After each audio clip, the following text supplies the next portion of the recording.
Hey everybody, and welcome back to Kerbal Space Program. We're now on episode 25, and we're also at Duna.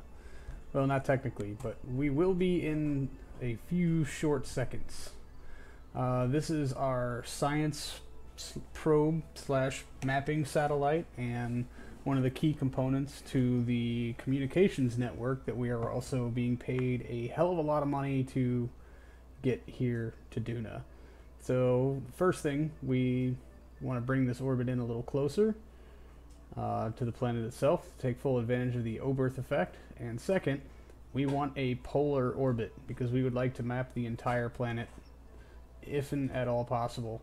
I know deadly reentry is not installed. I would still like to avoid aerobraking. See our other two incoming probes out there in the distance as marked by their doohickeys. Alright, with the node established, we will tell the computer to point to the node. It will also take many seconds, upwards of 40 some odd seconds, to, for the signal to get all the way the hell out here and for the probe to react and do anything about it. This is one of the things I hated the most and now have come to love the most about remote tech because it adds this super extra bit of awesome challengingness to any mission you do interplanetarily without a crew because you don't get instant control of things. Alright, so the computer is now executing our first node to bring us into the alignment with Duna that we would like. Oh, and I just killed myself with a sip of Pepsi. That was brilliant. Oh, buddy. Alright. Yeah. Using this tiny little Shiba motor for everything has its drawbacks in that everything takes a really long time.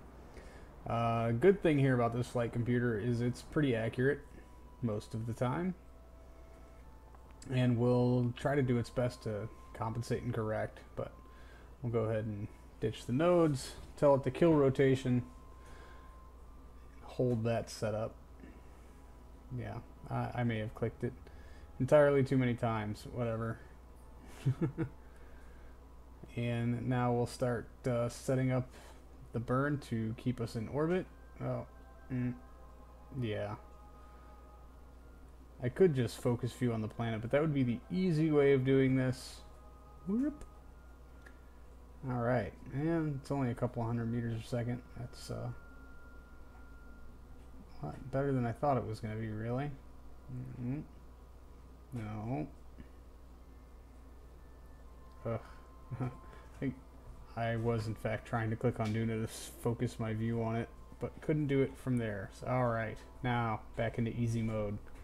It's almost a perfect polar orbit. Not directly over the poles, but we want to try to keep these within range of our mapping equipment.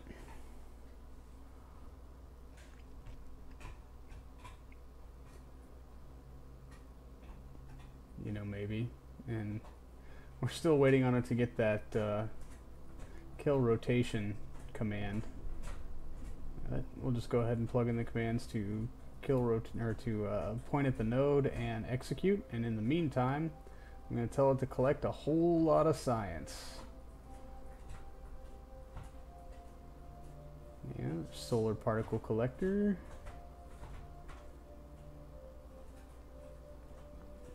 Yeah, we can take gravity scan, sure, why not. Observe a materials bay and our goo sample. Brilliant. I think that's all we got for right now. So we'll just go ahead and jump time warp and let the computer finally get those commands a million years later.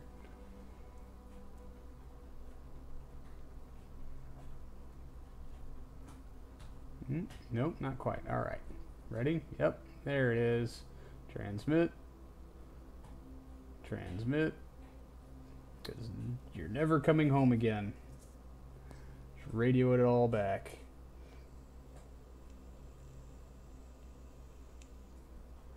But I'm supposed to remember the lowlands, because that's where I got that gravity scan since it's biome specific. The weird thing that I'm noticing right now is it's not giving me credit for sciencing data from space around Duna, which it should be because I'm in Duna's sphere of influence. Now, if you're paying attention in the last episode, you know that I'm doing all of this commentary in post because I forgot to turn a microphone on and lost all of my live action commentary that I was enjoying doing so much with this series, because it makes everything so much easier. I don't have to come back and record things. Yeah, see, taking a look at our contracts tab here, you can see that yes, I should transmit or recover science data from space around Duna, and it has not given me credit for that, which upsets me to a great deal, because that it's not a huge payout contract, but it is a contract, and I have fulfilled the obligations of such. Alright. Our other two satellites are still many days away. You can see when they will intersect the sphere of influence. So I've got a couple of days to work with this little guy. Whoa.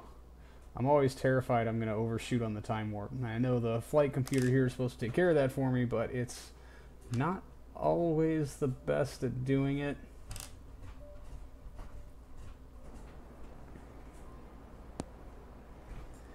Alright, and we've got that low orbit pass so that we can get some of the near Duna science. Alright, and our little Shiba motor is doing its job.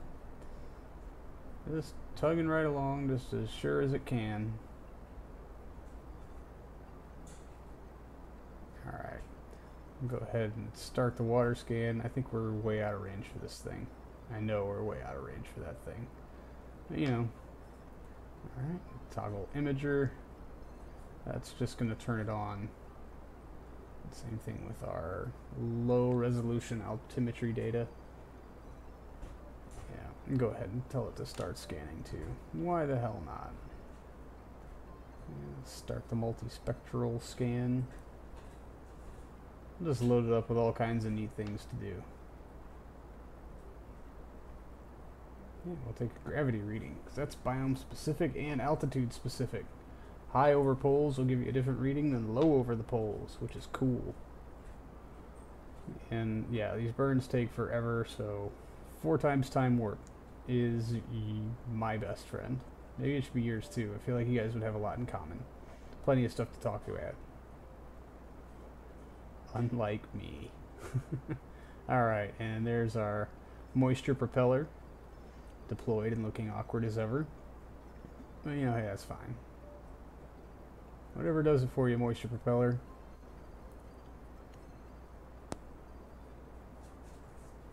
And still several hundred meters per second to go on this burn. Yeah, we're just waiting for more things to deploy, because they will have to. There we go. Some science. Transmit. Booyah! Transmitified.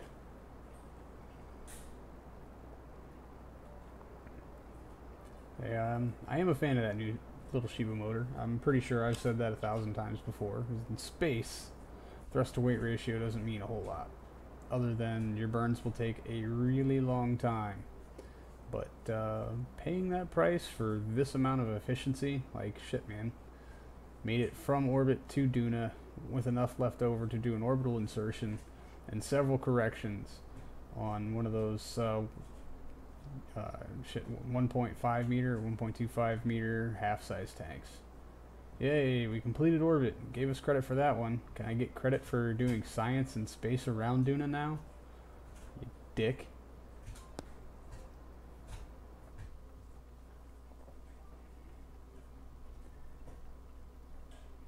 Alright. Bring that little orbit in. Bingo. Way to go, flight computer. That's close enough. Yeah, sub 100,000. Which means that orbital passes will take a really long time.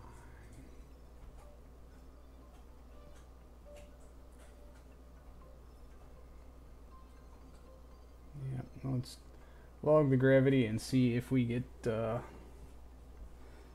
close to Duna science I don't know at what altitude that kicks in. I know for Kerbin it's like 250 kilometers or something like that. You know, I could be wrong. I always could be wrong. But we'll just go ahead and start telling instrumentation to do stuff all willy-nilly like. Because why the hell not?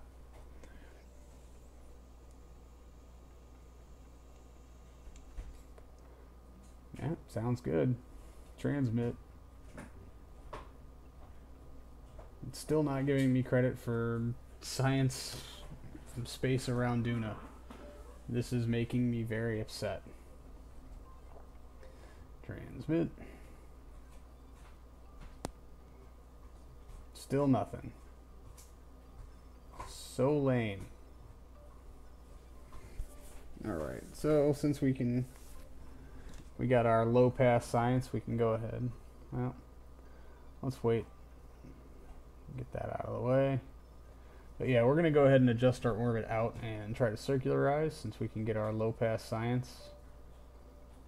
Why the hell not? Alright. Now that we're over a pole, I know this is a different biome than before. Log gravity.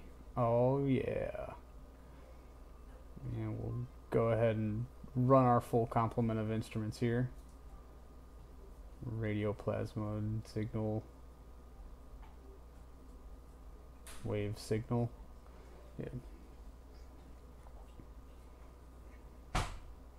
Yeah, we already got gravity scans. We don't need to do that one again. And that will be our full complement.